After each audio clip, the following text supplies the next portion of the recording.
Dobro večer, gospodine Sokoloviću.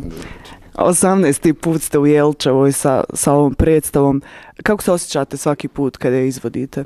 Pa što da vam kažem, lijepo je da predstava živi u ovom gradu i to je najljepša stvar. I da ljudi dolaze da gledaju i da nekako prokušaju da nađu neki prepoznaju moj smisao u sebi. Aktivni ste u Ljubljani, aktivni ste u Austriji. Gdje živite u stvari danas? Živim u Austriji, živim u Beču. A što se tiče nekih tako mogućnosti koje su čisto umjetničke poslije ove kataklizme, nacionalističke, onda sam nekako po tim prostorima se ponovo vratio u neki stari život i to je jako lijepo. Cijela ta generacija umjetnička je razišla se po raznim stranama svijeta. Kako izgledao vaš put, znači tih 90-ih? Pa mislim da je generacija koja ja pripadam prirodno, znači po nekim godinama je nekako najteže prošla taj put zato što smo bili premladi za taj neki sistem koji smo, prestari za taj neki sistem koji smo ulazili, a premladi za one iz koga smo izašli. Tako da taj raskorak naših godina je bio presudan da se adaptiramo u neko vrijeme. Bili smo, ako mogu reći, prestari. Imao predstavi glumac i glumac, suviše sam stari, suviše daleko da bih mogao steći nove navike. To je taj neki problem. A nismo bili mladi da bi nekako prihvatili novi koncept. Zato što smo ipak nekako bili zaraženi onim vremenom i onom atmosferom uz kojoj smo rasli, proveli neki 30-40 godina i teško smo prenijeli u neki drugi sistem u kojem već ljudi žive 150 godina ili svoji 30-40 godina. To je bio jedan lijep sudar svjetova koji je lijep za umjetnost ko preživi. Evo 15-20 godina kasnije, kako mislite da su se u stvari svi snašli s prihvatanjem novih koncepta? Većina umjetnika, veliki broj, se izgubio u toj nekom vrtlogu života. Glumaca je vrlo malo koji su otišli vano i vrlo malo koji su se zadržali u zanimanju. Nekako je slikarima ili muzičarima mnogo lakše i čak i piscima, a ova umjetnost kojom se ja bavim je u stvari jedna vrsta prolaznosti.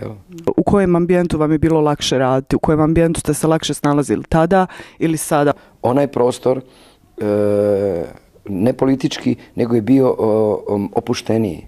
Imao je jednu vrstu, ako mogu reći, veće slobode, privatne slobode za opredjeljenjem, ne samo vjerskim ili nacionalnim, nego opredjeljenjem lične slobode čime ćete se baviti i kako ćete se baviti. Ono vrijeme kojem sam ja rastao, mislim da se ponovo morati vratiti. Ljudi su shvatili da se umjetnost može kupiti, a može se prodati jedino tako ako im prodaš ono što oni žele. A ti koji prodaju su upravo neznalice poimanja društva ili umjetnosti, razumijevanja umjetnosti. Da li to znači da su idealisti danas na margini? Sigurno, da. Imao kabare, biti idealista danas, to je sramota. Kakve danas stvari volite najviše raditi? Mislim da sam uradio jedan divan film sa Nedžadom Begovićem, Jasmina. To je jedna stvar, dakle, opredjeljenje da pristanem da radim nešto što me interesuje. Drugo što radim jedan interesantan projekat koji sam prenio iz Austrije u Hrvatsku, Tearto projekat koji se bavi pozorištem ili kazalištem za djecu u nekoliko segmenata. I u tom projektu ima mnogo interesantnih stvari. Zadnja stvar koju sam radio, to je radili smo 100 predstava za djecu s teškoćama u razvoju. U tom projektu ima 14 hrvatskih glumaca, vrlo poznatih, i radili smo jednu predstavu za jedno dijete. Znači idemo kod njega kući, kod njegovog kreveta ili kod njegovih kolica, samo njemu igramo predstavu. A ono drugo što radim još, zadnje 3 godine se bavim nekim stvarima koje barem mene interesuju. Interesuje me tom kako ljudska priroda doživljava civilizaciju danas. Gdje je taj čovjek koji je pojedinac, koji doživljava svijet takav kao danas u smislu rođenja i smrti i života ili starenja. Tako da radim ciklus predstava koji se zovu male predstave, neobične teme. Tako smo radili predstavu Davida Harovera Kos, top, tema je izvršna, granice ljubavi. Prošle godine sam radio Roberta Holmana, Jona Hioto. Isto je jedna filozofska rasprava o prijateljstvu, šta je prijateljstvo danas. I sad radim predstavu jednu koja je u martu je premijera. Karol Frešet u originalu se zove John i Beatrice, a u našom naslovu se zove Ona, on i vi. To je jedna predstava koja... Da, to je jedna predstava koja govori o usamljenosti. Moja ćerka Selma Sokolović, ona je voditelj, dramaturg tog projekta, ona je završila studije i postdiplomske studije u Beču i vodi taj projekt u dramaturgiji. A ja živim na sredini u kojoj je izuzetno oštra sila kojom se vlada i koja uspostavlja red, i kad ispoštujete taj red imate stvarno veliku slobodu, ako možete, hoćete, ili ako znate, ili ako imate idealizma, da se onda bavite čime želite. Ta generacija, ne znam, u vrijeme memoara porodice Milić, recimo, viđate li se danas s tim ljudima? U vrijeme kad su memoari porodice Milić izašli, jel? Ja. Ta serija takva kakva jeste, ona nije naišla na najbolje kritike kod ljudi. Što po meni znači da nije zadovoljila kriterije tog vremena u kojem jesmo.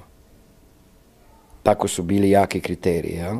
Jer prije toga ipak je postojao Nedeljni zabavnik, pa ne znam, Neven, pa ova makedonska serija koja radi Unkovski, o slovima, jel, i tako dalje, ova azbuka, jel. A onda, posle izvornog vremena, ta serija koja je ono vrijeme bila ipak osrednja, jel, postala je kapitalna vrijednost u ovom vremenu. Eto, to vam sve najbolje govori. Kako se sjećate Nedeljnog zabavnika? Pa mislim da je Nedeljni zabavnik bio sredstvo u kojem su djeca mogla da nauče nešto, jel?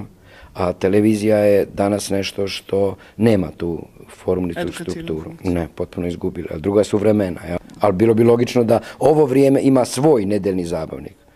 Nema, jel? Postoji li neko s kim surađujete ili s kim se družite iz te generacije? Ne, ja sam potpuno drugi svijet, jel?